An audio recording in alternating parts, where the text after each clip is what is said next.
Hi, welcome to Rockhound Talk Live. I'm your host, Amber Nicole, and this is my co host, Ben Chorn. Welcome to season 3 of Rockhound Talk Live, the only Rockhound podcast live on Facebook, YouTube, and Instagram. Tonight, our guest is Kayla Johanson. She is known for her role on the Discovery Channel Gold Rush Whitewater, as well as she is a full time miner. She mines gold. And also she is an incredible lapidary artist, or I should say, a jeweler. She creates beautiful jewelry, all handcrafted from not just like any, crystal or gold nugget, from the ones that she specifically finds. There's a story to it. So it's really neat. And we're going to be listening to her story tonight.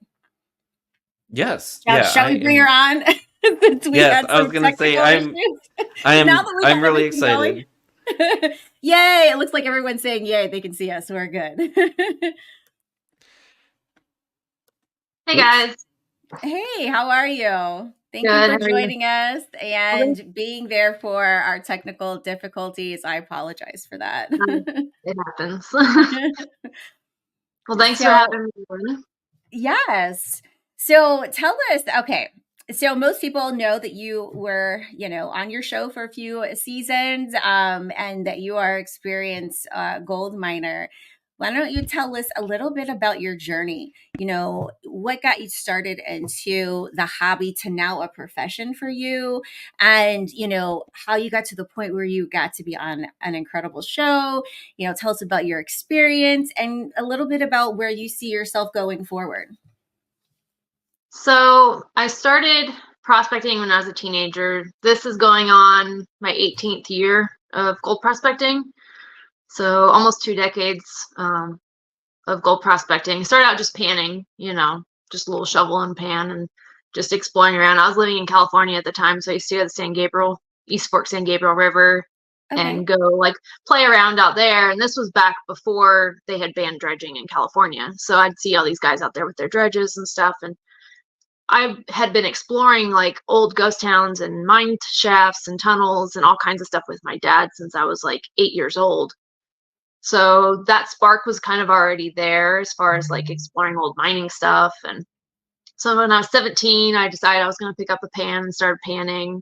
And then when I was 18, I found out that my grandfather, who lived in Arizona, was also into gold prospecting. And I knew he was into rockhounding and Indian artifacts and stuff like that. But I found out that he was also into gold prospecting. So I went and stayed with him for about a week. And he taught me a little bit more about panning and stuff. And so I did that. And then later that year, I ended up moving to North Carolina after high school.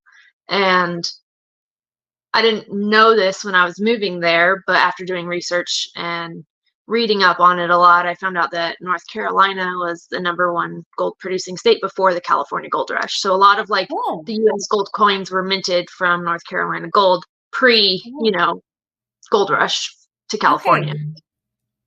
So I started doing research, footwork, hiking around, sampling, testing, doing mapping, all kinds of stuff. And got to where I was pretty good at finding gold out there, just panning and sluicing. And then I think I was 24 when I bought my first dredge.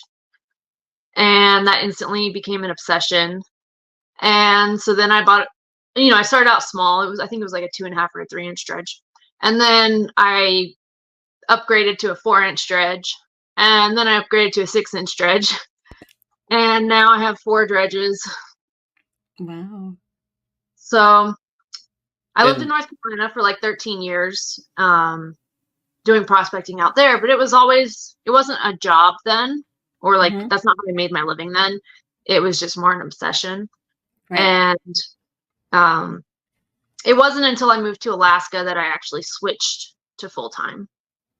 But I also got into rockhounding and looking for arrowheads and stuff too when I was in North Carolina, because as I was gold prospecting and, panning in streams, sometimes I'd find a crystal and that sparked that interest. And that just started a whole nother, firestorm, because then I was obsessed with crystals. So I started digging crystals big time, And I wish I had them here because they're packed away right now until I have like a more permanent house where I can display them. But I have like really big crystals, like 17-pound crystals What? that I dug. From Yeah, where? I from so North Carolina. Oh, yeah, wow. so I was reading and I guess watching some of your other interviews that you've done. So you said that you had a 17-pound smoky quartz. You also had some 14, 15-pound white quartz crystals as well that Yeah, were from North Carolina. You also mentioned you've been to Arkansas a lot to look for crystals. I think you yeah, mentioned one of the times you had to get a U-Haul trailer to bring everything back. And I just wanted to mention because I thought it was really cool too. Because I guess sort of ties into everything. If you want to just briefly mention the story about how you got the name for your Etsy store. yeah. So one of my crystal digging spots that I located, I was digging there one day and I had this little fun thing where I would name my spots. And for some reason, a lot of them had to do with animals. Like I had one that I called the mouse hole mine. And then I had another one that I called the ugly duckling. And like, I don't know why, but they just kind of all went back to animal names. So I'm digging in this one spot that I found and had a pretty good hole going. So like when I'm crouched down digging, I'm below the surface of the ground. And I heard some crunching and I like pop my head, like here's the hole, and I would pop my head up. And there's this doe, this female deer just standing there staring at me. And I remember her just like looking at me and she would stomp her front foot and like snort. She'd like stomp and go like snort at me and then like go half circle around the hole and like stop and stomp her foot and snort at me. And like she kept doing that for quite a while. And then finally, I guess she realized I wasn't a threat and like kind of just wandered off. So I hadn't named that spot yet. So I was like trying to think of a name. And then that day it just hit me. So I named that spot the Peking Doe because I had a doe peeking at me. Uh-huh. And it just stuck with you. Yeah. And so this was several years before I even had my Etsy store. I want to say it was probably like 4 years or so before I even had my Etsy store. Maybe 5 or 6 years. I can't remember. But in 2017 is when I opened up my Etsy shop, and it first started out as mostly just selling crystals and like minerals that I had been digging. I had just barely started making jewelry at that point, so there's a little bit of jewelry I was selling here and there on there, but it wasn't like as much as it is now. Mostly just started because I had so many crystals that I had to do something with some of them because it was getting a little out of hand. So I started my Etsy shop and I wanted to name it something that had meaning. Um, and the only thing I could think of, I was torn between two names. It was going to be, I wanted to name it after one of my digging spots that I had found. So it was either going to be the mouse hole or it was going to be the Peking Doe. And I ended up going with the Peking Doe. That's great. Yeah, I think it's a cute name. Yeah, and if you haven't checked it out, do. You've got some really great stuff. I really like how you will incorporate the little nuggets into the jewelry. I've been really jealous. I have some that I've definitely put that I'm like, I'm gonna get this later. Trying to save up for some big purchases right now. Which the one thing I did want to mention, or I guess go into, Oh, before um, you do though, Ben, because I want to go too much further. I want to thank the viewers that are watching right now, and we've got some comments, and just want to say hi to a few people that have come in because we really appreciate you interacting and commenting. So, just want to say, hello to Jean, Kristen, Flash in the Pan. We've got Wells Bryan, Suze. Hey, Suze. Linda, thank you. Kenny, Sarah, we really appreciate all of you guys. And we are going to definitely take your questions so that you can, interact with Kayla directly. If there's anything, I know that she has tons of followers and support. So if there's any kind of burning questions that you've had for her, feel free to leave a comment and we will definitely get to those. But yeah, go ahead. and speaking of questions, so I'll admit I'm a geologist, so I know a few terms relating to gold. I'm guessing some of our viewers have never panned for gold or done anything with gold prospecting, and so they might not know some of the terms. listening to some of your interviews, you mentioned different things that I've never heard of before. So I had a few things that I wrote down that I thought maybe we could just like kind of go through so that everyone kind of understands. Like if you mention this later, then they kind of know what you're talking about. So um, the one question I have is you've mentioned nuggets and pickers. Could you maybe describe the difference and sort of what those are? So you kind of have like 4 or 5 different categories with like sizing of gold. And it differs from each person that you ask. Everyone's got their own opinion of what size is a nugget, what size is a picker. But I kind of like grade mine in like different sizes. So you have your flour gold or your fines. That's really small gold. Then you have your flakes. They're easily visible, but not really big enough that you can easily pick up with your hands. Then you have pickers. They're not quite as big as a nugget, but they're big enough that you can pick up easily. And then your nuggets, are going to be like these. Holy shit, those are big. Yeah, so like those would be nuggets. But like when I use terminology on my jewelry though, like a lot of my jewelry I use nuggets and I use pickers, but because most people don't know the term pickers, I don't label them as pickers like in my Etsy shop because it messes with the search queues. So like when people are looking for gold nugget jewelry or gold jewelry, they don't look up gold picker jewelry, they look up gold nugget jewelry. So all of them are labeled gold nugget jewelry. And technically a picker is just a small nugget. Okay. That helps a lot. And then since I know that you do dredging and we've talked about gold panning, could you kind of talk about the difference between like dredging, sluicing, and panning, like those different methods? So with panning, you're basically just using a shovel and a gold pan, maybe a classifier, if you want to classify, like sift the material down to a certain size, like 1/4 inch or whatever. And then you're just panning straight into the water, washing away that lighter material, your heavies, if you do it right, stay down in the bottom behind the riffles if you have a riffled pan. If you have a smooth pan, you just have to have a little bit more skill, but it'll stay in the bottom if you're doing it right. With sluicing, you're going to actually there's 2 ways to do it. You can dig straight out of the river. If you have a bigger stream sluice and you don't have a lot of like thick, sticky clay, you can like shovel straight into the sluice box if you have it set up close enough with enough current. And what that does is it's basically a long tray kind of that goes in the water, feeds the current through this long box that has riffles in it. So as you're shoveling material in, all your lighter material is going to wash over those riffles and out the back of the box. The heavier stuff like your black sands, sometimes garnets, gold, stuff like that's all going to get trapped kind of behind those riffles because it creates like a little swirl behind it. So you get this void, like a low pressure zone behind each riffle. And so your heavies will get trapped behind the riffles. So you can either shovel straight into it, depending on the type of material you're working with, or you can dig into a bucket, and classify your material and then feed it into the sluice.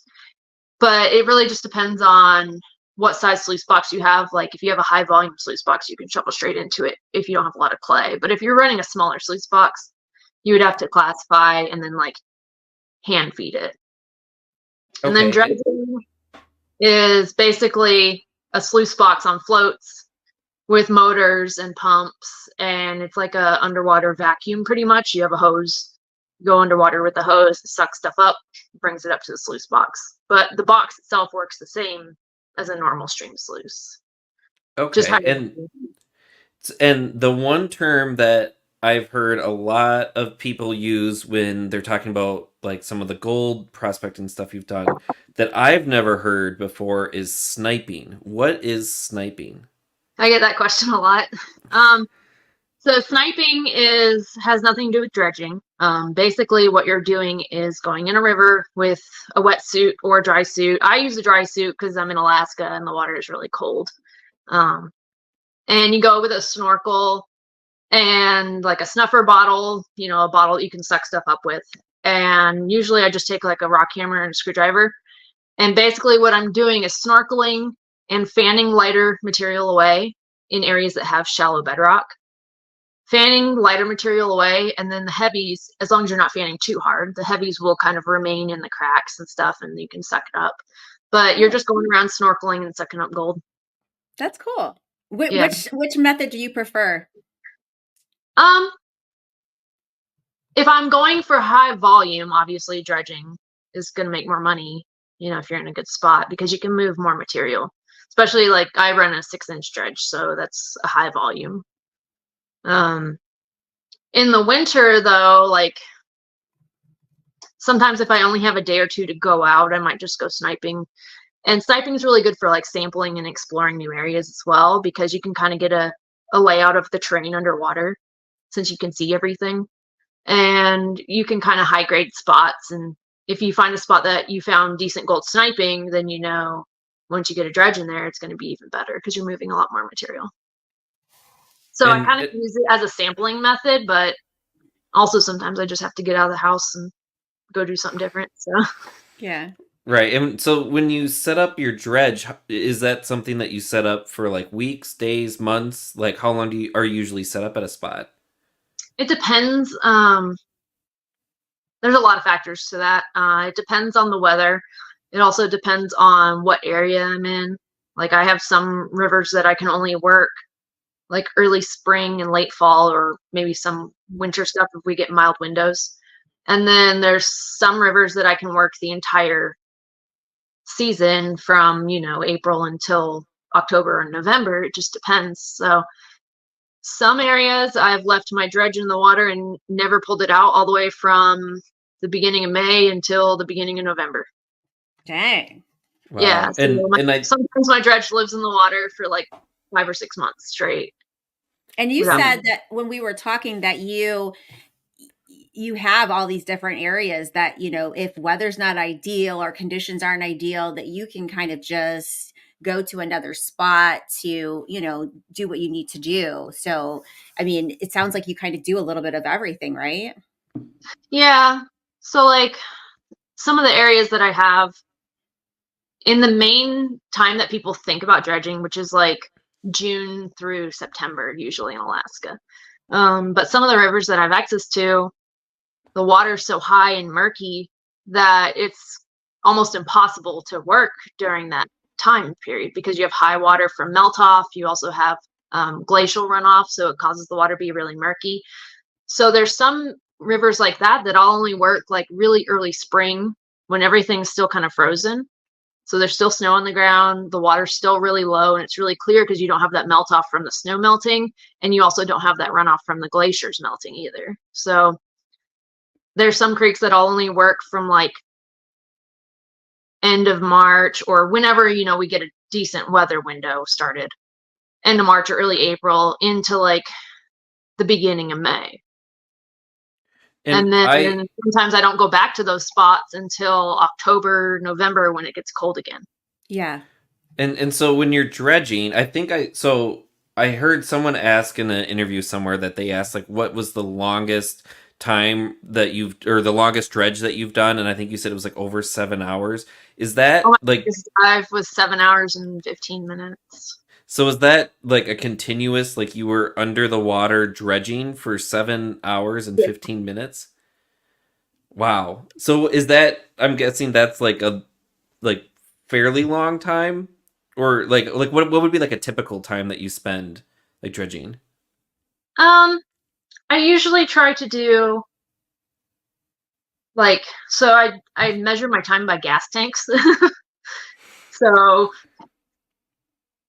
I think a tank of gas usually lasts like 2 hours. So I usually in a day, there's more than just getting in the water in a day's work when I'm dredging. I have to get there, I have to maybe move rocks for an hour just to clear an area. There's setup stuff, I might have engine problems. So there's a lot of setup that goes into it at the beginning of the day too. And then I get in the water. I usually try to run 2 to 3 tanks. So that's 4 to 6 hours usually. Okay. And then at the end of the day, doing a cleanup, clean out the box, refuel for the next day. There's just So I might spend 4 to 6 hours in the water, but it's still like a full day of work. Right. You are So definitely a when full-time miner. when you do a lot of 7-hour dives back to back, it'll wear you out fast because you still have those other hours of work you still have to do too. And it looks like we had a question here. Are these your claims or are they available to the general public? The areas that I work are private. So they're either claims that I have or areas that I lease or areas that I have access to from other claim owners. And we did have a question. Shout out to Carolyn, the Miners Girl. She asked us on Instagram, how swift is the current that you're in? That varies from creek to creek, depending on what river or creek that I'm in. Some of them can be kind of mild. Most of them tend to be kind of fast in the area that I'm in. There's times that you can't turn your head sideways or it wants to rip your mask off. That's how fast the water is in some of the spots. And you gotta learn how to maneuver your body to work with that current, because if you're out in the middle and you stand up wrong or move your body wrong, the current lifts you up and like wants to drag you downstream. And I've had that happen a couple times, especially my first year. I've only had it happen twice, but the first time it ever happened was pretty scary because you don't know what to expect. And so I have like a little rock wall that I build behind my dredge just to make a calm spot for the dredge to sit.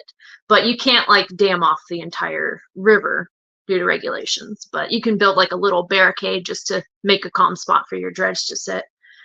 So that's what I call a dam, even though it's not like a full dam. It doesn't block off the whole river, but that's what I call a dam. So I remember the current lifting me, and I'm connected by my airline. So I have a harness that I wear that's kind of like a sling that goes across my chest, and my air harness is connected in the back. So I have the airline going to my mask, which goes to the dredge, goes to the compressor on the dredge.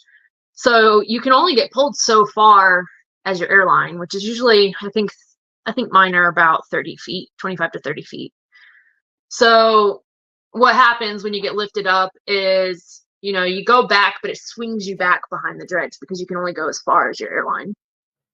The part where it can get kind of dangerous is if you're in really, really fast current, say you get stuck on something, or your airline kinks, because, if your airline folds in half, you're not getting air. So if you get stuck on something and your airline kinks when that happens, that's where that can be a danger.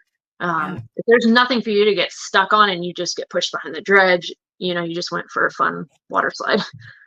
So I will say, so we did have this comment from Wells Bryan, who mentioned, don't mess with you because you're always packing, and keep up the great work. So it leads into a few things and what you were just talking about. I did want to read, you did have one quote from an interview when they were kind of talking about the TV show and about how you were like the only woman on the show. And you said, here I am, only girl in camp, and I'm like, I don't have to prove anything to myself because I know what I'm capable of. But there are all these guys looking at me with all this doubt, and I'm like, oh, I'm going to have to prove myself to all 7 of these guys. And I was reading through some of your stories, and if anyone has any doubt that you aren't tough or brave or anything, I need to share a few different stories that I came across. So starting off young, when you were 8 or 9, you were exploring ghost towns and mine shafts with your dad. So that's just sort of the start of it. Going in, you mentioned it used to be your number one fear was mountain lions. And when you were 17 years old, you were stalked by a mountain lion, which you had to scare off by shooting at it or near it.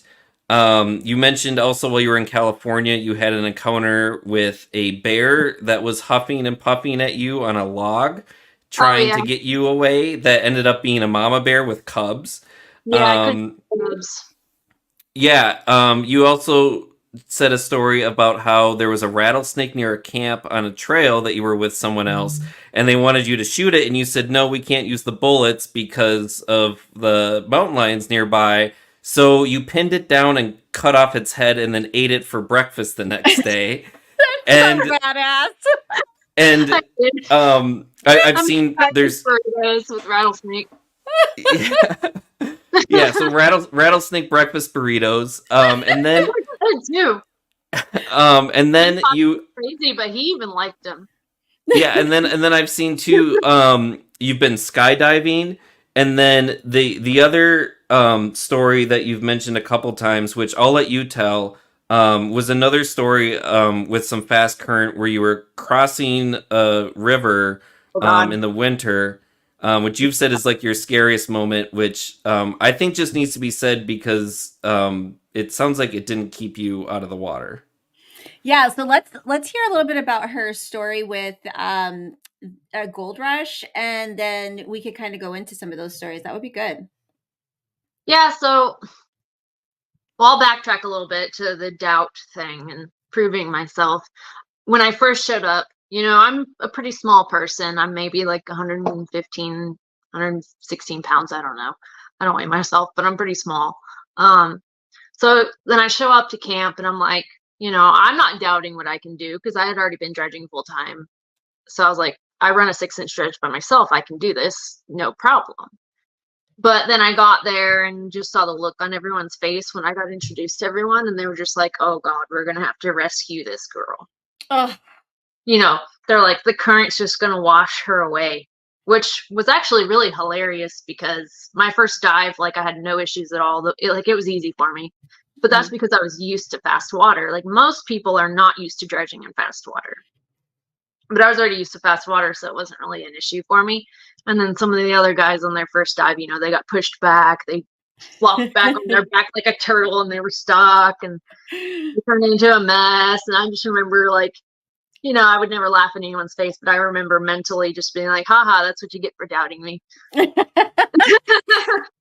and you did say that these people that you were on the show with were more like, from either zero experience to weekend prospectors, that zero of them were full-time miners like you, correct?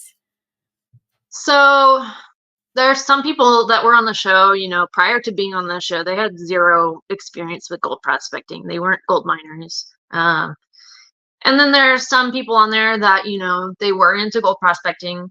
Like Paul and Wes, they actually build little reverse helix trommels. So they've been into gold prospecting for quite a while. I think they have a claim somewhere out in the desert, maybe in Arizona or something, but not doing it full time, just like a hobby. Yeah. And then James is really big into it, not doing it full time, but he does do a lot of panning and sluicing and high banking and dredging as well. And I think he's actually gone up to Nome and stuff. So those were the three that like I could relate to the most when it came to talking about like gold prospecting and stuff, because they actually understood like what I was talking about for a lot of it. And we just had a lot of shared experiences and things like that. But I think at the time when I joined the show, I was the only one actually like mining full time, not for TV. And that's the thing is like, here you are coming as like a full-time miner and they're like seriously looking at you like you're a joke. So like that's just interesting to me. It wasn't like in a mean way. It was just Right. like looking at me like, oh, I don't know if this is going to work. Right. Kind right. of, right. Like we're going to have to save her or she's not going to be able to, they're judging me by my size. Yeah. They're like, she's not going to be able to do the things that we're able to do. And to a certain extent, there were some limitations. For the most part, I could do just about anything that anyone there was doing. There was a few things that I'd have to have help with, like, say, mounting the winches on the rock wall. I have no problem lifting the winches. I even backpacked one into our dive site by myself, and those things weigh like 90 pounds. And I carried one on my back into the site. But when it comes to like mounting them on the wall, I have no issue drilling and setting the posts for them. I have no issue with like putting it on. It was the like lifting it above my head and lining it up, like things like that. But like that has nothing to do with like the skill or the no. So that's what I mean. Like there was certain strength things like that maybe other people had an advantage over. But then there was other times when like being small and fitting into tight spaces came in an advantage, and I was the only one that could do that. So it was a give and take. Yeah. So everyone has a skill set that they can bring, even if you don't think it's going to be useful. It's funny because the things you think aren't going to be useful, like being small, end up being useful sometimes. And also, smaller people tend to have longer stamina as well. You get a big, burly, muscular guy, you know, they're good for strength, but they aren't good for like endurance as much. And I will say too, being a shorter person is much better for other rock hounding things like finding agates. If anyone has ever gone out with kids because they're closer to the ground, they will see things so much easier. And I mean, I'm 6 feet, so I'm so much further. Yeah. Yep. Yeah, so I don't know how accurate it is. I did see on one of the things that mentioned you were born in California, which isn't true. They said you were 5'6". But yeah, so you were on the show. How many seasons were you on the show? 2. 2 seasons. Okay. And can you share how you got that opportunity? So it actually went back several years. Back to the first season, but prior to season 1 of the show, somebody in North Carolina, I was living in North Carolina at the time when season 1 was like kind of in the works. And somebody messaged me on Facebook. We didn't know each other personally, but we were like Facebook friends and had a bunch of mutual friends. And he was like, "Hey, there's this show that's looking for gold prospectors, and I think you'd be really good at it." And when I say I was camera shy, like that doesn't even come close to describing how afraid I was of cameras. Like, I had anxiety with cameras. Like, you put a camera on my face and I'm just like a deer in the headlights. And I was like, I don't know. I'm not really a camera person. He was like, no, you'd be perfect for it. And they'd probably like to have a girl because there's not many girls that do it. So he was like, well, can I at least give them your phone number or whatever so that, if you want to talk to them, you can. I was like, sure, you can give them my phone number. And I'm thinking nothing's ever going to come of this. Like, it's not going to go anywhere. It's probably just some stupid thing circulating Facebook because, you never know what to believe. Mm-hmm. So I was like, sure. Next thing I know, I get a phone call from like a casting agent for the show. And they talked to me, and then I was doing Skype interviews. And next thing I know, I'm flying out to Nevada to do a demo shoot. That's so cool. And I did like this whole demo shoot for 2 days, had to do like a high ropes course, like a test thing and all this stuff. And I had a signed contract and everything for season 1, was supposed to be on season 1. And then like 4 weeks before I was supposed to go, they called me and told me that they decided to go with somebody else. And I was like, oh, well, that would have been nice before I told my job that I was leaving. Oh, shit. Yeah. And that was when, was that in Alaska too? Because I know you mentioned that for a long time your dream was to go to Alaska and mine and do all that stuff. So that was like your dream that you had missed out on that time. So like when this was going on, I was like, oh, this is kind of a foot in the door for me to be able to go to Alaska and try it out in Alaska. So I was like, okay, I'll give the show a try. And so then that didn't pan out or whatever. And fast forward to like several years later, this was like the end of 2019.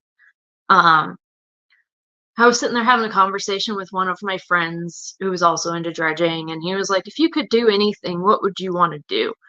And I said, I think I want to go mining full time. He's like, well, where'd you go? I was like, probably Alaska. He's like, well, why don't you do it? And then I was like, at the time I didn't have a boyfriend. Me and my ex had like broken up, like 8 months earlier or whatever. And I was like, I had a job that was decent, but it wasn't like a career or something I like wanted to do forever. So I was like, there's really nothing stopping me. So I was like, okay, I'll do it.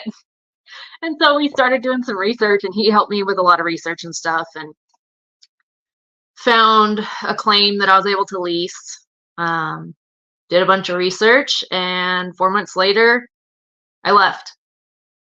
And within those 4 months, like I just sold everything I could possibly sell. Like I was selling crystals so cheap just to get them out of there. Like just trying to sell everything I could possibly sell, and got rid of all my furniture and got rid of like everything except for like my clothes, my mining stuff, my jewelry stuff, and my pets. And loaded up the trailer, and in the end of March, so that was around Thanksgiving, end of November of 2019, in the end of March of 2020, I left. And I take it you are happy with that decision. Yes. Yes, that's great. And so Yeah. how long were you living in Alaska then before you got the call to say, hey, we've kind of changed our mind. Would you like to be on the show? And I want to know how that conversation happens, because I don't know about me. I'd be like, well, you didn't want me at first. Like, so like I want to kind of know how did you handle that? So the reason I didn't get it in the first place was because of Dustin, and he judged me being small and being a woman and all that, and his mindset was I need these big burly dudes. Like I can't have and some small. For the people who don't know who Dustin is, who is he? So he's like the main guy on the show. Okay. Yeah. So he didn't want me because, I was female and small, and he just saw me as a weakness, I guess, or the weak link in a team. Mm-hmm. Little did he know. So I had been living in Alaska. I had already done a whole year of mining on my own full time. And I get a message from Ryan, who was one of the guys that used to be on the show. I think he did like 2 seasons or something. He messaged me. He was no longer on the show anymore. And he's like, hey, like, I know you and Dustin didn't really hit it off that great in the beginning, but he's looking for people, and I recommended you, and he said he'd be willing to talk to you again. And I was like, I can't guarantee I'm going to say yes, but I'll at least see what he has to say about it. Right. So Dustin calls me, and the conversation went really well, but the biggest thing I was having an issue with was like, I was already fulfilling my own dream. Like, the whole point in me wanting to do it in the beginning was like a foot in the door to get to Alaska and like experience it and go mining in Alaska. Well, I had already been doing that on my own. So that draw to doing the TV part was no longer there. So then I had this little like internal conflict of like, do I give up being my own boss to go work with a bunch of people when I'm already doing what I set out to do? Right. And so it took a lot of like deep thinking, and I almost actually turned it down.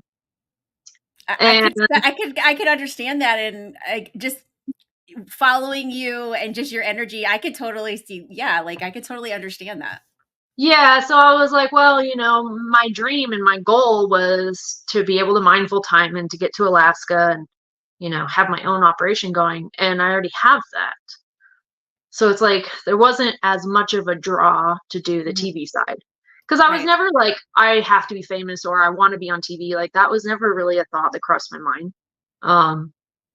I enjoy mining for mining. Like, I don't enjoy mining for like the publicity or like the fame or the attention. Like, yeah, it's nice from a business standpoint selling my jewelry, but besides that, like, it's not my goal to be famous.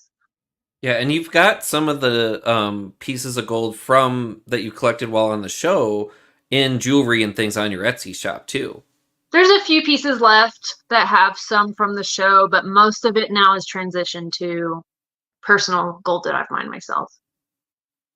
But like 2 years ago, if you had gone on there, there was a lot more. But, I've sold most of it. I still have gold from that first season that I did, but some of it I'm not making into jewelry. Some of it I'm just holding on to. So yeah, at the end of the conversation with Dustin, he was like, do you have any questions? And the conversation had gone really well. And I was like, well, I do actually have a question. You're probably not going to like it. I was like, back when we met before season 1, the reason you didn't want me on is because, I'm a pretty small person and you didn't really want a woman on the crew. And I said, I know, times have changed, but last I checked, I'm still a woman. So is that going to be a problem? I mean, so I was just blunt with him. I was like, so if you're going to have any issue with that, you might as well just tell me now. Yeah, right. And so he was like, no.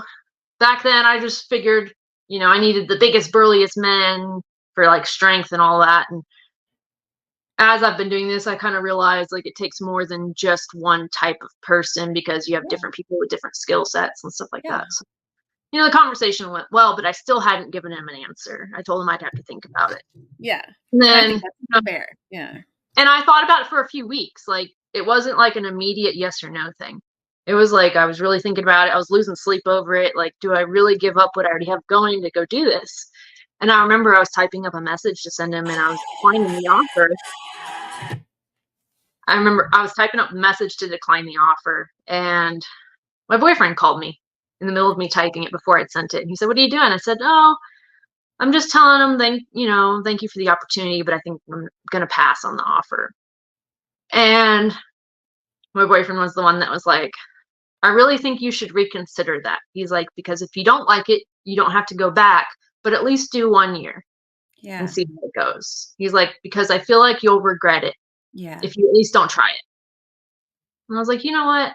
You're right." So I erased my message and sent an acceptance letter. And that's how that happened. And now, would you say overall that you were glad that you made that decision? From a financial standpoint, yes. Because, I mean, it's no secret you get paid by the show. Mm-hmm. Like, you don't make a TV show for free. Right.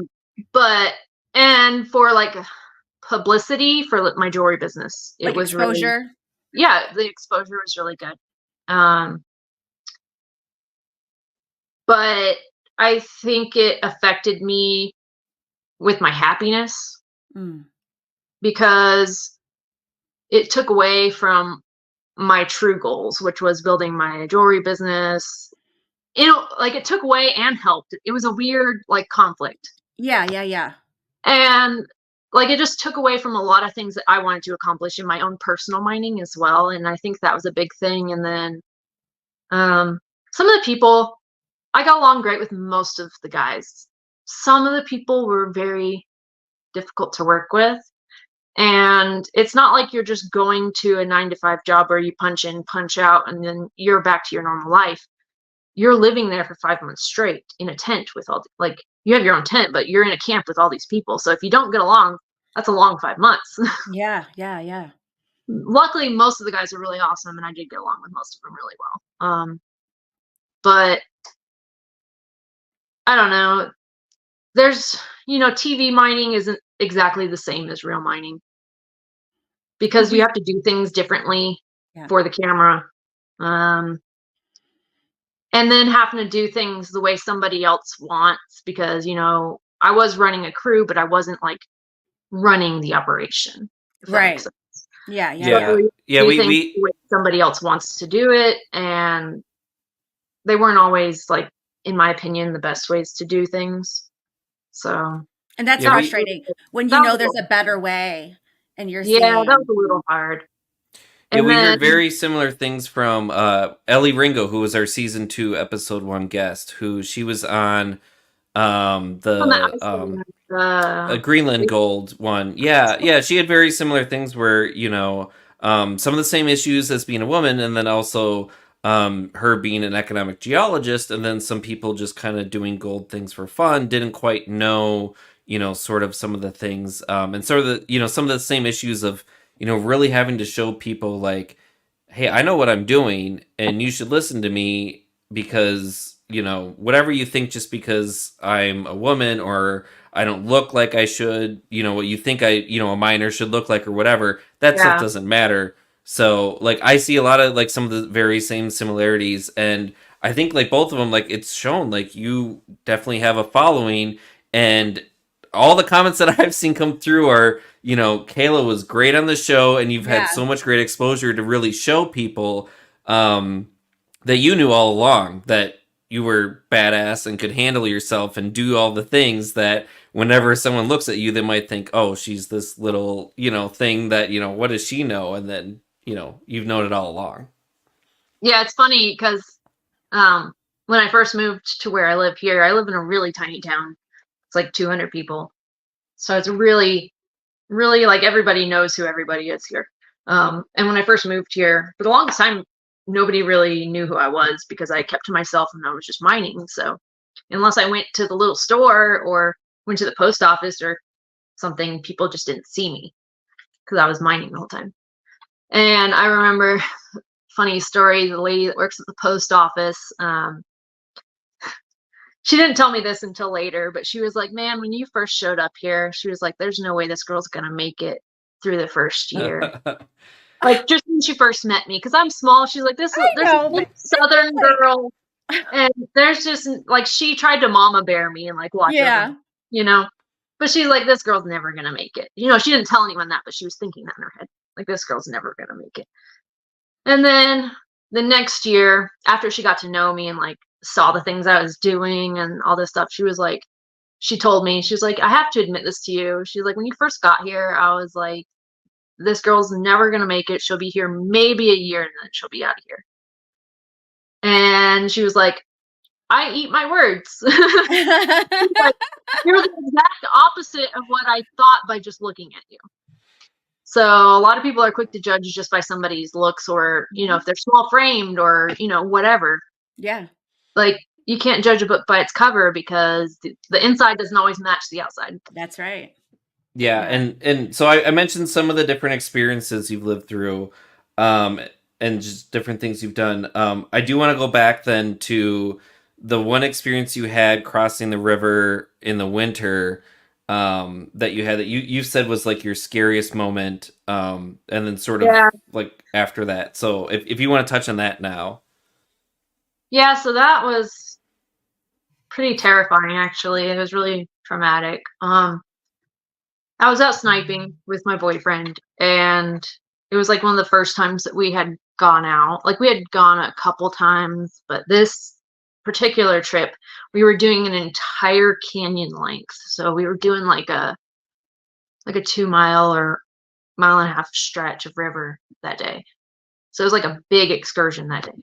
And there was still quite a bit of ice on the river. Like, on the sides of the river, there was still like 10 feet of ice. So we were crossing, and we'd had no issues all day long. We're crossing, and we were in this one spot that had pretty swift current. And the water wasn't like necessarily deep. Like, when you stand, your feet could touch. Like, it wasn't deep water, but it was so fast right there. And he crossed first, and he started climbing up the ice bank. And while he's still climbing, I had crossed. And I'm smaller than he is, and the current caught me a little bit more than it did him. And I was able to grab onto a rock. Once I got to the other side, I was able to grab onto a rock, but it was so slick underneath, like, I couldn't get my footing. No matter how much I tried to plant my feet, they just kept sliding out from under me, and the current was so swift. So I'm like holding on to this like rock that's like really thin, like sticking up kind of like this. So I'm like holding on with one hand, and I'm like slapping the water. And, you know, we have full face snorkel masks on, so it's hard to hear. You got really thick dive hoods on, so, you know, your hearing isn't your normal crisp hearing. And he's up climbing up the ice bank, and I'm like holding on to this rock, and I'm like slapping the water, I'm slapping the ice, I'm trying to yell so that you can hear me, but, you know, the yelling is going through a snorkel, so it sounds muffled. And so I'm sitting there like yelling, doing anything I could to try to get his attention while I'm still trying to hold on to this rock with one hand. Finally, he realizes what's going on. He turns around, and he's like, oh crap, you know, this is bad. Turns around, he like leans over the ice, like reaches for me, and his hand was like a few inches from my hand when I lost my grip on the rock. And the current pushed me under the ice. And there was only like a gap like this, like an inch between the water and the ice. And it's not like if you got stuck, you could break the ice. It was 10 to 12 feet thick. Oh my God. Like, it was an ice and snowbank. It wasn't just like a thin layer of ice that you could punch through. So luckily, like, it just pinched. So the river was kind of wide. The ice bench came out into this like narrow channel. So there was a narrow channel in between water, and then it opened up farther downstream. But where the current was, the way it pushed me under that big cove of ice that came out. So all I can remember thinking is like, oh shit, like, what if there's a downed tree, or the bedrock juts up, or there's a big boulder or something, you know? I'm not gonna be able to swim upstream with this current pushing on me.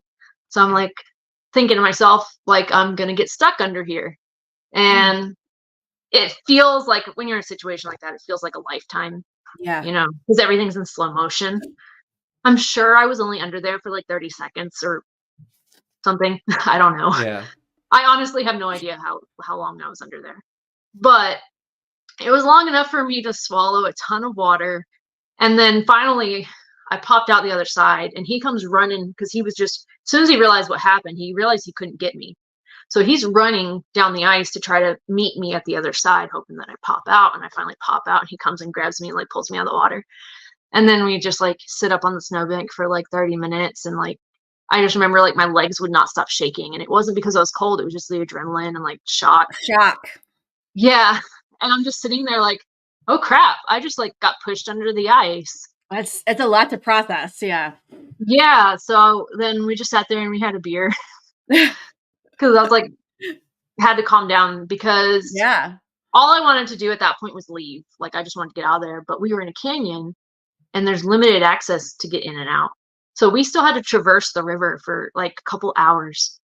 So you had to get over that water fear quick and get right back in. So we sat there for 30 minutes, but we're like, we can't sit here too long because the days are short in the winter. Like, we sit here too long, it's going to get dark. We aren't going to be able to see our exit point. So we sat there for like 30 minutes, took a break, and then just went right back at it. And I just remember like every time crossing, like feeling like I'm going to have a panic attack. Right. Like I did not want to be in the water anymore that day, but I knew I had to get out of there. So it was quite the experience. So after it was all over, I was like, okay, I'm fine. I'm okay. I get home. I'm like, I'm going to eat some hot food. I'm going to take a hot shower and all this adrenaline, you know, pumping. I'm going to pass out hard tonight. Wrong. Lay down. Every time I start like drifting off to sleep, all I can see is what it looked like under the ice. Oh, and I'd wake up panic, like PTSD, like terrible, all night long. Like I'd sleep for like 10 minutes, maybe, like start falling asleep and then see that and wake up like in a panic, like, oh crap. So I remember like 2 days later, I realized that it wasn't something I was just going to get over. Like I was having like some serious like PTSD going on. Yeah. And it was funny because I didn't realize that it was going to affect me that way. Like when we left, I was like, okay, it's over. Whatever. Right. It wasn't until I got home and laid down and like calmed down that it, like everything processed. And then I was like, oh crap, this is something that's like, that was actually really serious. I almost died. Right. And so it was kind of like a serious like freak out thing. And I was like, I'm not going to get over this if I don't get back in the water. Yep. So like 2 days later, we went back and did it again. And I just forced myself, and I've been practicing, and like sometimes I'll go to the river by myself and just practice swimming across just to get over the fear of like swimming across the current anymore. Good for you. It's like when I'm diving, when I'm dredging and I have weights on, I'm underwater, that experience doesn't affect me at all. Like I'm 100% comfortable doing that. It's the swimming because I feel like I have no control. Yes. Because you know those weights are holding you down. And because I'm on the bottom, you know. I don't know. I'm really comfortable when I'm dredging. And when I have weights on and I'm under there and I have air on, like I'm really comfortable. Like it doesn't scare me at all. But it's swimming. That's what started bothering me, was swimming. So even swimming across, even if it was like calm current, I found myself like wanting to like freak out a little bit. And I was like, okay, this is not okay. I can't be scared of water. Right. Yeah, right. When you're be scared of swimming. So yeah, when you're doing dredging and dredging under the water, like, yeah. And it's, I mean, it's just crazy to me, like you saying how like your biggest fear used to be being stalked by a mountain lion. And then at 17, you're stalked by a mountain lion and scare them off. And you're still out hiking and going into the wilderness and doing things like that. And then you have this near death experience crossing a river. And then 2 days later, you're like, I'm going to have to get over it and I'm going to have to push myself and get through it. Like, I think it just speaks to like how just tenacious and brave and like just tough you are to be able to just say, I'm not going to let anything keep me down. I'm just going to do it. And I'm Kayla. Stoic is like the perfect word I can think of. Like, just, yeah, absolutely. It took a while to get over that. And I wouldn't say that I'm 100% over it. But it's to the point where, like, I don't freak out thinking about crossing the river now. And, like, walking across doesn't bother me. Like I said, being underwater dredging doesn't bother me. Walking across fast currents doesn't bother me. It's the swimming part, because that's how it happens to me, swimming. Mm. And when you are swimming, you really don't have control of the situation. Like, you're at the water's mercy when you're swimming. And so I think that was the biggest part of it. And so that was almost 2 years ago that happened now. Yeah, I was going to ask, how long ago was that? So you're still working through that. Yeah, but now, like, I can go sniping by myself, and I'll swim across the river Oh, good for you. by myself now, so that's fine. Yeah, I that's do good. notice, like, my heart starts fluttering a lot faster, even though I'm not working that hard. So there's still that little bit of, like, panic in the background, but I just tell it to shut up. And you've had enough positive experiences afterwards, though, that you can calm yourself down. Like, I did this last time and it was okay, so like you can still, like, your body is now, like, you had that bad experience, but you've also had positive outcomes, so like you're able to like still work forward through it. And that's great, because a lot of us, when we have these negative experiences in life, we don't ever want to go through those again, and so we develop these fears and we stop ourselves from moving forward. So like I think just that experience alone. That's what I was afraid of. It's like, I don't want my fear to stop me from doing something that I love. Yeah, love. Yes. So I'll kick that fear's ass. Yes. And I think I'm in the process of kicking its ass, but it doesn't stop me. Right. But, and so many people can just take that experience that you had and apply it to so many other things in life. And like, how wonderful is that you can, just, even as somebody that, as a follower, they follow you, just hearing this story, like just hearing kind of people's story and like things that they've struggled with and how they've gotten through it is just so inspirational. So like good for you. That's, well, it's like that saying, when you fall off the horse, you have to get right back on. Yeah. In concept. Yeah, and I mentioned this before too, but I've heard the phrase, like even if you're afraid of something, do it afraid. Like, it's okay to be afraid, just do it afraid. And I think that it's the same kind of thing. Get back on the horse. If you're afraid, like, go ahead and, like, it's okay to be afraid. Do it afraid. Like, kick yourself in the ass, sort of a don't ever moment. let fear be the reason that you didn't live your life. Yes. Yeah.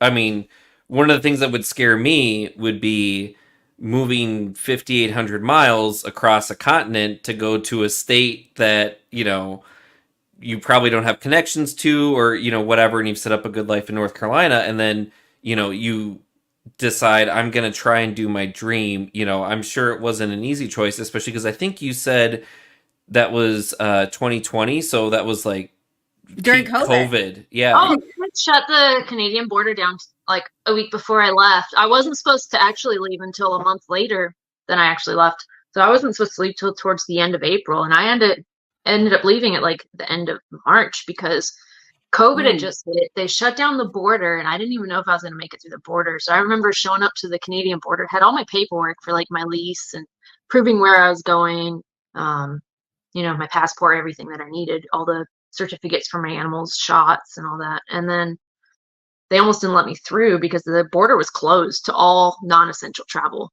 Mm. And I told the guy, I was like, well, I said, I've given up my job. I've given up my house. Like, if you don't let me through, I'm going to camp right here because I'm technically homeless now. Right. And so he's like, well, let me call my supervisor and see what he thinks. And he was on the phone with him for quite a while and sitting in the waiting room, like, just freaking out. Like, what if he doesn't let me through? Like, I don't really have a plan B. Because, like, when I started planning this trip, COVID wasn't a thing. Right. Like, it had just came out of nowhere, and just within a month, like, the world went crazy, Yeah. So I was just like, I didn't have a plan B because no one could have when it's expecting, right. Like, nobody would have seen it coming. So I'm just like, okay. I told him, I was like, if you don't let me through, like, I gave up my house, I gave up my job, like, everything I own's in that truck right there. Like, I'm just going to camp right here until you let me through. Well, it must have meant to be because they let you go through. So, well, he called his supervisor or whatever, and the guy's like, well, just use your best judgment. So he came back. He said, I'll let you through, but I need to see your phone. And I'm like, what? And he was like, yeah, I'm going to go through all your text messages, your Facebook messages, your Instagram messages, any messages you have. to make sure that you're not like talking with somebody in Canada and like planning to hide out in Canada because we're worried about Americans coming up here and hiding out from the virus because at the time they had a low infection rate, I guess. Yeah. This is like the beginning, you know, and Well, I'm like, and there's free healthcare too. We could put that in there too. Yeah. I guess, but I'm just like, I'm not planning to hide out in Canada. I'm on my way to Alaska. Like I showed you my lease. Like I have all the paperwork showing I'm going to Alaska. So he went through on my phone and, you know, that was a little embarrassing. Yeah. Wait a minute, like he didn't go through pictures though, right? It was like, why are all these pictures of gold and rocks on your phone? And he asked me, he was like, what are you, some social media influencer for gold mining? You're like, well, actually. He's like, no, I just post stuff that I like. Like, oh yeah, because you had. Oh, you muted yourself. Oh.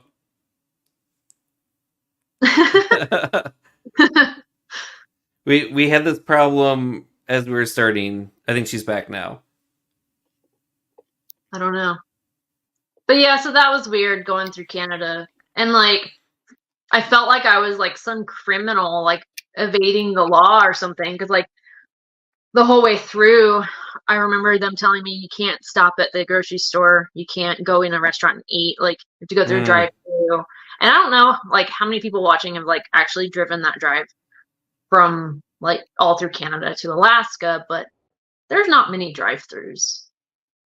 No, I think there's some statistic like 75 or 80% of like the population in Canada lives within like 100 miles of the US border.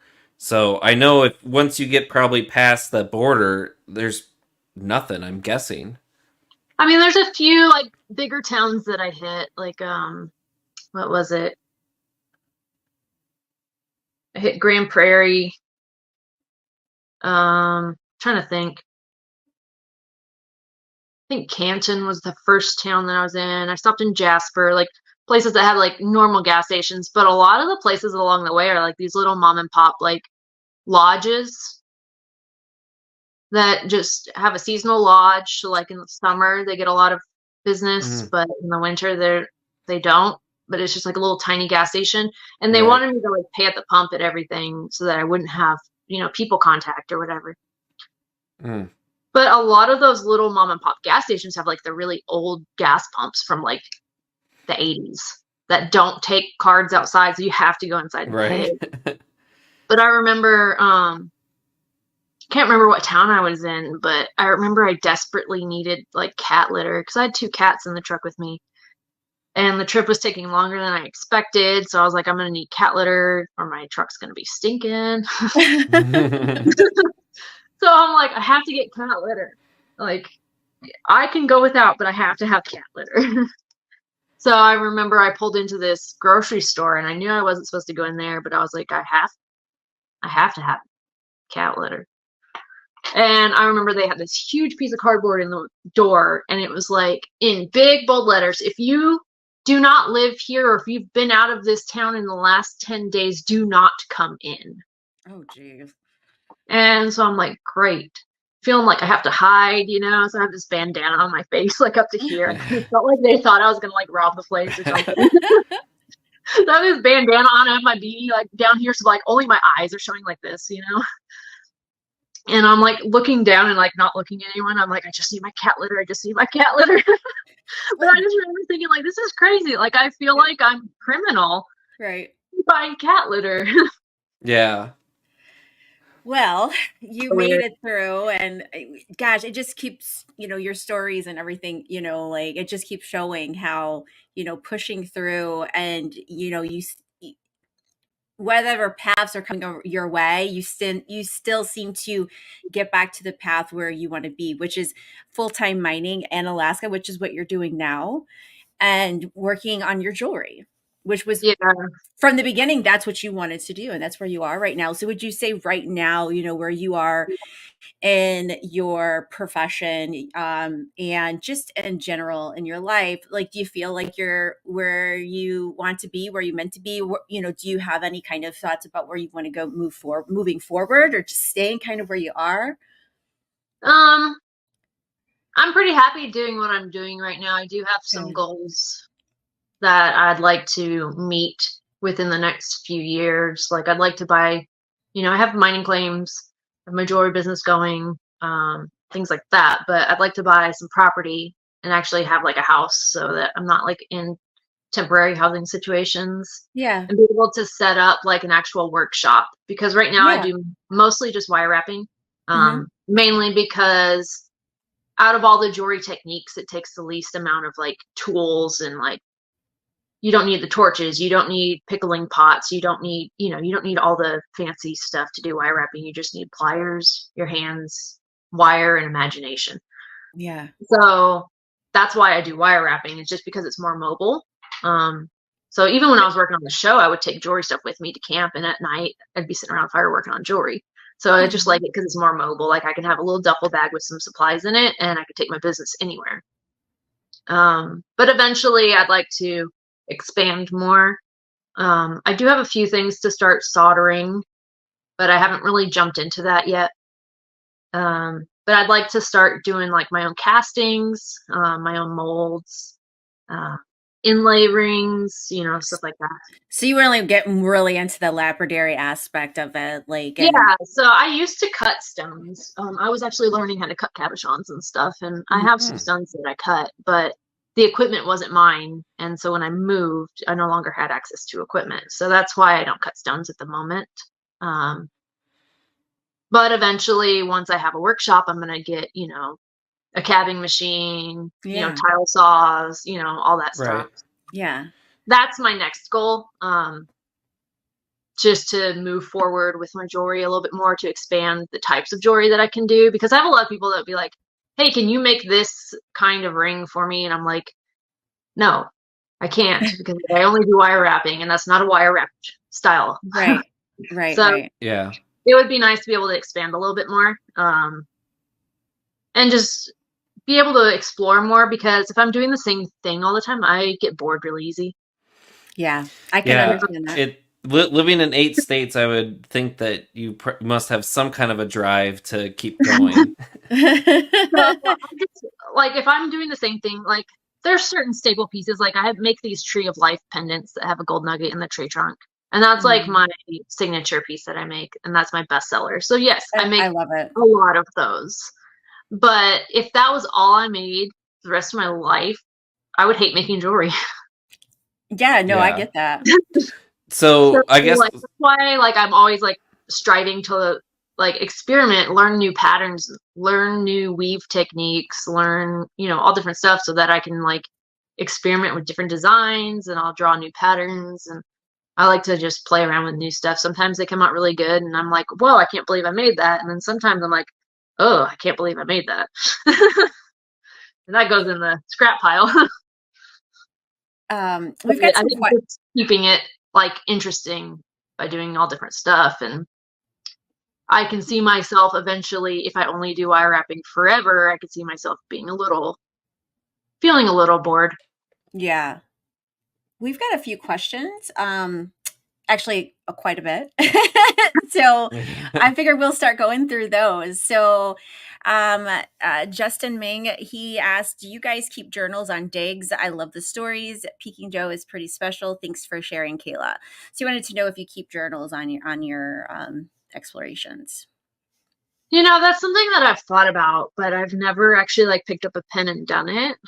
But it's something that I'm planning on working on. I'm gonna create, obviously this isn't something I would like share with the public, because I don't want all my spots out there, but Yeah. on my claims, I'm gonna create a map and like pinpoint on the map what I found where, and just so like when I'm 90 years old looking back, I'd be like, wow, I found gold here, I found gold here, That's and cool. but also, if the time ever came where I couldn't mine anymore, whether I wanted to like lease claims out for other people to mine or sell the claims or whatever, I'd have this like document showing like, this is how much gold was found here and here and here, and this is what hasn't been worked. And not that I want to ever sell my claims, but if the time ever came, it would add value to them, Yeah, because absolutely. a lot of claims don't have that kind of documentation. Yeah. right. So, and that's So not the reason, like, monetary value isn't the reason I want to do it. I just have fun doing mapping and stuff. And I think for myself personally, it would be a really cool keepsake and something to look back on like when I'm older. Absolutely. Yeah, I know you've mentioned like in North Carolina and some of the other places you've looked at, in-depth, maps and old mining information to try to find like areas to prospect. So I know like your notes would be like probably really good because sort of like what to look for when you're going through even some of the old documents to, like what people would find valuable. Not probably like, oh, it was 32 degrees and kind of snowing and I was a little cold and there was a tick on me, like that kind of stuff. You'd be like, oh, I found, this, vein of quartz and it was this far down around this rock and, all that kind of stuff, which, yeah, I mean, just looking at some of the stuff, like I'm sure you've had to do a ton of research for, mining in Alaska and also just all the prospecting you've done in North Carolina. Yeah, and I mean, I do learn a lot by doing research of old stuff and old geological reports and reading about old findings and old mines and stuff like that. But I think the biggest learning thing for me is just getting your feet on the ground and actually doing the footwork and the field work yourself. Exploring the terrain. That's one reason why I really like sniping is because you can look at a river and like you can look at the current and be like, okay, gold could settle there, gold could settle there. That could be a low pressure zone. That could be a dropout point, looking at it from the top of the water standpoint. But when you actually look at it from an underwater, you see all the features of the bedrock that you don't necessarily see from up top. And so that's one reason why I really enjoy sniping is just kind of floating down the river, like checking out all the terrain. You see like, okay, I saw this from up top and I saw that it looked like it could be a good dropout zone. And then when you get underwater and look at it and you're like, oh, the bedrock like dips down right there too. So it's like a double whammy. So stuff like that. I don't know. I learn a lot more by doing than necessarily just doing like book research. Right. Yeah, I know. So going into the question that we have on the screen about some of the tools for a beginning prospector, one of the interviews that I was looking at, someone asked sort of some of the mistakes or sort of advice you have for beginning hobbyists. So you feel free to expand on this or change it, but you said, I think many people go for the most accessible entry points. And if they're going for the easiest access points, hundreds of others have also gone through that same easy route. More footwork, hiking a little bit further, looking for areas that like maybe a fewer people have visited, elevate your chance of hitting something that hasn't already been panned 100 times over and gives you the greater chance. So I know as far as like where to go. That like don't just pull off the side of the road. I mean, yes, you can still find stuff that way. But don't just pull up the side of the road and like walk to the easiest part of the creek and be like, oh, I'm going to do so good here. I'm not saying that you can't. There's still a chance you could. But chances are 300 other people have thought the same exact thing and they've dug that same exact spot. Right. So like doing your footwork, doing more hiking, explore, test, sample. Even areas that don't necessarily show in historical records that there was gold found there. Sample it anyways. Because nobody knew there was gold until they knew there was gold there. Right. And so you never know. I've dug in creeks where, nobody was digging and found gold there or crystals or whatever I was looking for. Just because it's not documented doesn't mean it's not there. That just means someone hasn't found it yet. Or they didn't tell anyone if they did. Yeah. Right. So, and so then if people are looking kind of then to get started, so what are some of the tools then for gold prospecting that you would recommend? Just starting out, like you'll probably just be panning or sluicing. So just a shovel, a classifier, a gold pan, a snuffer bottle. And if you want to sluice, then you bring a stream sluice in a bucket. But so it's really easy to get into. It's not super expensive. It doesn't really get expensive until you make that leap into dredging. That's when you're spending thousands of dollars because dredges aren't cheap. And then the bigger the dredge you get, the more you're going to spend. But just getting into it, I mean, you could buy a gold pan for $10, $12. Yeah, and I will say, look at some of the like local mineral clubs and things. I know there's some like gold clubs too. When I was in Chicago, there was a. I think they were mostly in Indiana. Probably the But GPAA. yeah, it might be. Yeah, and I know like sometimes they'll have like gold panning demonstration at different club shows and different things. So definitely look out to different mineral clubs too. You might find some gold prospecting and gold panning demonstrations that I will say in rock hounding and in the gold community, like everything like that. Everyone is so helpful. If you have any questions about getting started, someone will probably talk your ear off about what equipment and what they recommend and showing you tips. So those everyone's always I've never met someone that doesn't want to help somebody else. I actually, when I was living in North Carolina, I actually used to run a guide service, and I would take people out and teach them how to read the streams, how to pan, how to set up a sluice, stuff like that. So I actually used to take people that had never panned before and teach them how to pan. Oh. Yeah, so if you've never done it before, you I can don't do do that it. anymore, but I used to. I don't have time for it anymore. So Sam Cartwright wants to know your gold from your pay dirt. Where does it come from? And that's available in your Etsy shop too for anyone that's Yeah. wondering. So I sell gold pay dirt, and basically what it is material that I dig from gold-bearing creeks and rivers that I personally work. So they already contain, small amounts. Well, they're not searched through. The only thing is they're classified down to, I think, an eighth of an inch or a quarter inch. I can't remember, but I classify it down. I don't sort through the dirt. It's just dug straight from the river. I dry it, and then I do add gold to them just to make sure like nobody gets a bag with nothing in it, because Right. I don't want to sell something that people aren't happy with. So there's naturally occurring gold in it, and then I also add gold in it, so it has a guaranteed minimum. And that's from Alaska. It's from here in Alaska. Yeah. And the batches can vary slightly with material because it might come from a couple different creeks. So usually I get it from like one or two creeks which have really similar material, but every once in a while, like if I'm working a different area for the summer or for a month or something, I might get material from a different creek. So like the color of the material might vary slightly, but it's all hand dug by me. I do have one random question, not related to rocks at all. I saw that you have a tattoo of a 45 adapter, and you mentioned that you, at least at one point, collected records. Oh, Do you have a favorite record, or a favorite band at least? um, all my records are actually still at my friend's house in North Carolina because I couldn't bring them when I left. They took up too much space and they're really heavy. But I started collecting records, I think when I was like 13. And at the time, I was really big into like punk rock.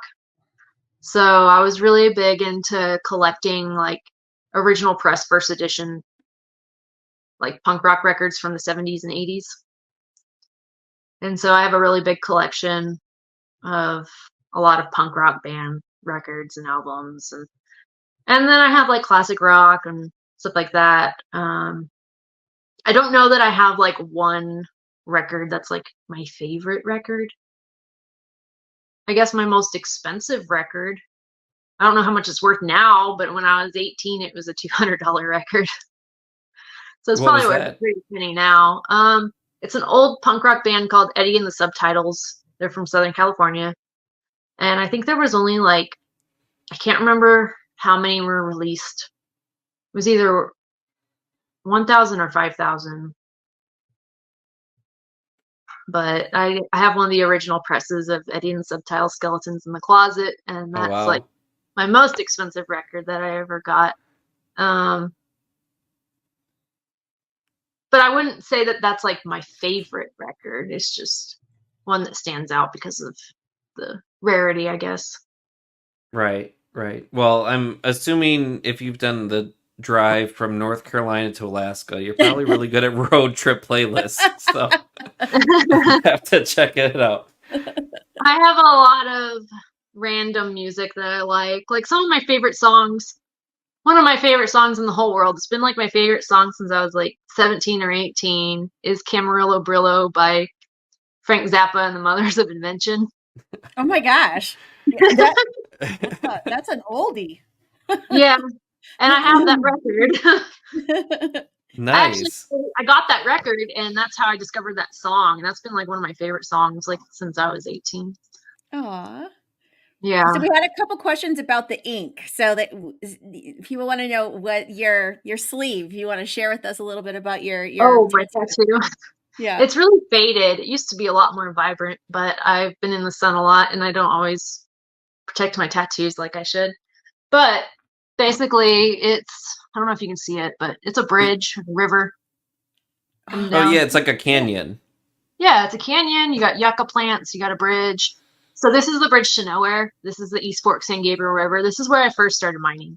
Like the first place Aw. I ever put a can in the water was this river. So I picked some landmarks from that river. The bridge to nowhere. This is Swan Rock, which is a quartz outcrop up in the canyon wall. And then the yuccas, because there's just yuccas everywhere. And so that was kind of like my tribute to where I first started mining. And then And you underneath, it's I just love a that. chicken stubble, and it says, "Not all that glitters is gold."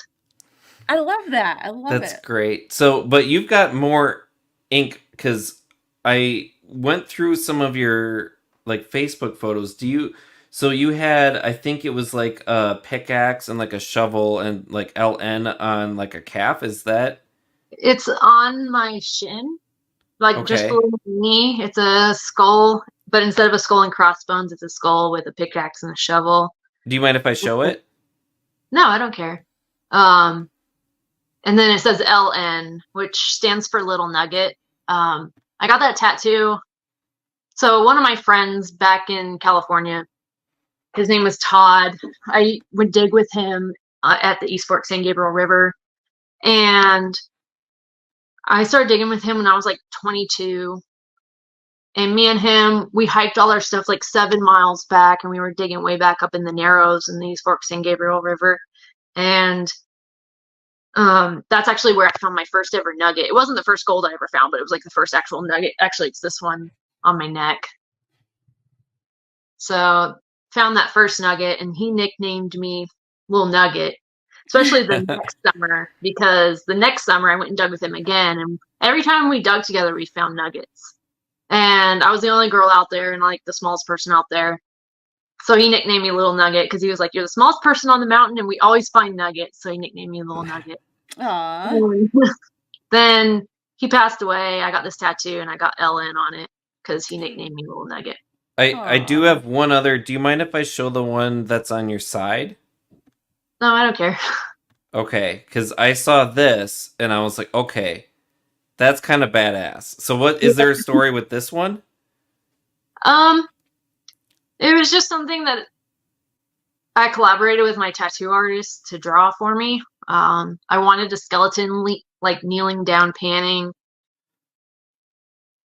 because I'm probably gonna be gold prospecting till I die. So I love it. I fucking love it. I love it. I love it. I love it. I mean, obviously it's not me because it's a guy. He has a beard, but It's I badass. just wanted it to look like old timey, like an old timey Yeah. miner. But he's been Yeah. like prospecting until he died. Like he's Nice. just Yeah. bare I get bones it. and still prospecting. That was kind of the inspiration for that one. These are all pretty old though. Like I think I got that one almost 10 years ago. Yeah, I know you've got more like your back, your wrist. I know you. Is there a story behind the? I think you've got like an arrowhead behind your ear. Yeah, I have an arrowhead behind my ear. It's actually a replica of an arrowhead that I found, one of my first ones that I found. I have a pretty big Native American artifact collection as well. When I lived in North Carolina, I would walk like tobacco fields and stuff and look for arrowheads. And so that was one of my tattoos. It was one of my favorite arrowheads that I found early on. Cool. Yeah. It looks like I've always just been like addicted to looking for stuff. It doesn't matter. Like I like looking for old bottles, arrowheads, crystals, rocks, gold, mushrooms. I just like looking for stuff. do you follow Chase with Chasing History on YouTube? If you like looking for old things, like you definitely want to follow him. He is like he is one of the largest artifact stores in the U.S. So if that's what you get into, you definitely would love following I'll have him. to look them up. Yeah. Cheryl asked, have you ever gold panned at Haskett Creek? It's in North Carolina. I don't think I've done that exact creek. I think that's Asheboro area, Randolph County. Yeah. Yep. I And don't think then I've actually panned that exact creek, but I have panned other creeks in that area. And I found decent gold. There was this one little creek. It's built up now. They built this housing development, but it used to be this little like dead end road, and there was houses there, but then it dead ended, and there was a little stream that ran through, and it was like right in town, like a little neighborhood, and you just park at the end of the road and walk into the woods, like I don't know, 40 feet, and there's this little stream in Asheboro, and I used to pan there. And every single pan had gold in it. I never found anything big. It was all fine gold, but there was quite a bit of it. But then they built a big housing development there, so you couldn't really go anymore. And I think this question was about your tattoo, because if I remember right from my research, you found your first nugget in the San Gabriel River when you were 22. Is that right? Yeah, that's the one that I wear. And that's your tattoo then too? That's the San Gabriel? Yeah, that's the East Fork of the San Gabriel River. And how old were you when you found your first nugget? 22. That's cool. It wasn't the first gold I ever found. I had been finding gold, like I started when I was 17, but it was the first like actual big piece that I found. Yeah, and that's, I mean, I can even just sitting back, I mean, that's a nice nugget. 2.3 grams. Hey, girl. And so you mentioned your grandfather was into panning. So did you learn all of this from your grandfather, your father? Like how did you learn how to do all of this? I've always been kind of interested because I used to live out in Nevada and California, Southern California, and there's a lot of ghost towns and like old mines and abandoned areas out there. And my dad used to take us and we'd go explore. So I remember going like when I was 8 or 9 years old with my dad and exploring old mine shafts and stuff, which probably wasn't the safest thing, but I thought it was the coolest thing in the world at the time. And when I was like, I knew my grandpa was into like rocks and stuff because whenever we would go to his house when I was young, he had rocks everywhere. But I didn't know necessarily as much of the gold stuff that he did until later, after I had already got into panning. And then I found out that he was also into panning. I think what got me into it was me and my dad would take camping trips up to the San Gabriel River, and I saw the guys out there with the pans and the dredges and stuff, and I was like, oh, I want to try that. And so I started playing around with a little pan. I think, yeah, I was 17. Just started playing around with pan. Didn't really know what I was doing. And then I went and stayed with my grandpa for like a week. And he taught me a little bit more about panning. So I didn't actually know that he was into panning until after I got into panning. And my dad wasn't really into it. Like, he thought it was interesting, but it wasn't something that he did. Mm-hmm. It was just kind of sparked on my own. And then, like I said, I didn't find out my grandpa was into it until after I got into it. So then that was kind of like a little connection thing for me and him. Then he died shortly after. So. But you got like that. I mean, that's a great connection though, that you were able to have that with him before he passed. So. Yeah. Yeah, and you've kept it going, obviously, and made a life of it. My grandpa, he got cremated, and I have a little like antique looking bottle that has some of his ashes, and it sits in the dash of my truck looking out the windshield because he always wanted to go prospecting in Alaska, and he never made it to Alaska. So I was like, I'm taking you to Alaska, Grandpa. So he sat in the windshield, and like he drove all the way through Canada with me and came all the way up to Alaska, so he gets to explore Alaska through my windshield. Oh, that's yeah. Does any of our viewers have any questions? I think we went through. And there was one question on Instagram. We had to restart Instagram Live. I don't know if Carolyn's still on, the Miners girl. She was one of our past guests. She switched over to YouTube, but yeah. She did ask a question earlier. She was wondering if you ever find gold like in another mineral or like I guess maybe even like I know sometimes people find gold like with quartz. Like, have you found like gold like with certain minerals then? Um, I do have some nuggets that have quartz mixed in them. So I do find it with quartz, but I think that's the only mixture that I found. Okay. Just with quartz. I haven't found it like with anything weird. Like I haven't found like a quartz crystal that had gold attached to it. That would be like my ultimate dream. Yeah, I guess it would sort of go with all the like quartz you've done in North Carolina and Arkansas and Yeah. everything, and I then now don't your think that's gold. both worlds, like finding a quartz crystal that has some gold stuck to it. Yeah. That hasn't happened yet. But like here, these are some. I don't have my really big ones, but like Whoa. that. But that's a quartz cluster. I'm trying to. That's incredible. Where's that from? This is like backwards, so when I move this way, I think it's gonna go that way, but it's backwards. I'm trying to stay with the camera. Is that North Carolina, Arkansas? This one I dug in Arkansas. That is a beauty. That was my first trip to Arkansas. I found that one, and then like this. My sister actually found this one. I took her to a crystal spot in Southern California, and we were digging smoky quartz and amethyst. Ooh, that's gorgeous. Wow.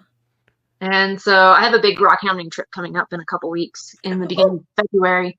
Where are you going? We're going to, me and my best friend, we haven't hung out in 5 years. That's right. You were telling me, yes. We're going on this big rock hounding, like car camping road trip thing through the desert. So we're going to Nevada, Southern California, and Arizona. Oh, I am so jelly. So we rented a Wrangler, and we're like car camping in the back of the Jeep. You know, we're getting a hotel a couple nights just to like shower and like sleep in a bed, but we're like car camping most of the time and just digging crystals and agates, jaspers, fire agates, fluorite. You should hook up with the miners girl because she's got so many places and tips in that whole area. I know she's pointed me in directions in Nevada and California. I know she's done stuff in Arizona. That whole area, she's got, I'm sure, mines and also places to rockhound because she's always out. Yes, as she just commented. She says those are my spots. So yeah, no, that sounds awesome. I was gonna say it might be a little hard to rockhound in Alaska in February. Yeah. She's like, going on a road trip. We have like 3 or 4 feet of snow on the ground right now. So there's no rock hounding to be done right now because it's all covered in like a very thick blanket of snow. And we'll do that one until May. So, but yeah, we're excited. Not really doing any gold stuff on this trip just because I do gold like full time here. And even though it's winter, like I can still occasionally get out and do gold stuff, but so I'm not doing any like gold prospecting on this trip. It's mostly just going to be a rock hounding. And I think we might spend a day and go to quartzite. Is it Sarah's the one going with you? She's not doing the whole trip with me, but the last 2 days we are doing like a 2-day dig together. Nice. Yeah. Are you gonna share like some of your journey, on Facebook? Because I would love to keep up with it. Yeah, I'm gonna post some stuff. I probably won't post like stuff until I like leave the location. Just because I'm really weird about posting like where I am while I'm still there. Oh yeah. So I will say, since we just mentioned it too, if you do want to find more information with Kayla, we've got her Etsy shop on the caption here, which is the Peking Dough, Peeking, Peking Dough. She's also on Instagram as Kayla Nugget Johanson, and also on TikTok as Kayla Nugget Johanson. If you search for Kayla Johanson, you'll also find her on Facebook. Don't do the TikTok because I deleted TikTok on my phone and I don't ever get on there. So anyone that messages me on TikTok, I'll never see it. All right, so but you can look at the other spots. Thrown into too many things, so I had to get rid of one of them. Yeah, it's totally. I totally get that. But I'm on Instagram, Facebook a lot. So I think we went through all the questions. Is there anything else you wanted to share before we sign off tonight? I don't know. So yeah, get your pay dirt, get your jewelry Oh my from the gosh, Peking Dough. Follow Kayla's adventures as she does more rock hounding and of course gold prospecting. And then for anyone else that is looking for some other cool rock hounding interviews, we've got our next episode is coming up. It'll be Wednesday, January 24th. It's 8:45 Eastern time, and we are going to be interviewing Sally, who's a Montana miner, rockhound, lapidary artist. We will have it again on Instagram, Facebook, YouTube, and this episode will be posted on all of your favorite audio podcast places on Sunday. So every Sunday after each episode airs, I am hoping to have all of that uploaded. So you can keep track of it there. And if you want replays of us, make sure to follow us on Facebook and YouTube. And we'll also be posting clips and other notices as well on TikTok. So make sure to follow us on all of those other places as well. Yes. And thank you for watching and for interacting with us. And we will see you in 2 weeks. Peace out, everyone. Bye, everyone. Bye.